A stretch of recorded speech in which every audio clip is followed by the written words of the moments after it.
பொதுவா நம்மளுடைய ஜாதக கட்டத்துல ஒவ்வொரு கிரகமும் ஒவ்வொரு பேச்சுகளுக்கு ஏற்ற மாதிரியான பேச்சுகள் வந்து நடக்கும். ஆனா குறிப்பா இந்த தசாபுத்தி காலங்கள் அப்படின்ற ஒரு விஷயம் சொல்லுவாங்க. இந்த தசாபுத்தி காலங்கள்ல உங்களுக்கு இந்த மாதிரியான விஷயங்கள், இந்த பிரச்சனைகளை நீங்க சந்திச்சே தீருவீங்க அப்படிங்கறத கரெக்டா சொல்றவங்க நிறைய பேர் இருக்காங்க. சோ தசாபுத்திகள் வந்து எந்த அளவுக்கு முக்கியம் சார்? ஒரு மனிதனுக்கு ஜாதகம் என்ற அடிப்படையில் பாத்தீங்கன்னா தசாபுத்தின் அடிப்படையில தான் பிரிச்சிருக்காங்க. அந்த தசாபுத்தின் வழியாகத்தான் இந்த ஜாதகர் இந்த காலகட்டங்களில் முன்னுக்கு வருவார் அல்லது பின்னுக்கு செல்வார் என்ற நிலைப்பாட்டை எடுத்திருக்கிறார். அப்போ உதாரணத்துக்கு பாருங்க, ஒரு ஜாதகர் இந்த துறையில் புகழ் அடைவாரா அல்லது மேன்மை அடைவாரா அல்லது அவருடைய மகன் அடைவாரா, ஆக புகழின் உச்சிக்கு செல்ல வேண்டும் என்பது எல்லோருடைய விருப்பம்.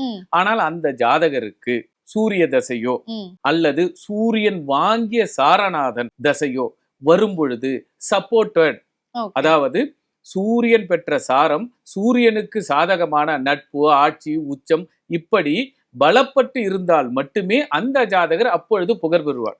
அப்போ அவரோ அல்லது மாமனாரோ அல்லது அவருடைய மூத்த மகனோ அல்லது அவருக்கு நிர்வாக திறமையோ கிடைக்கும்.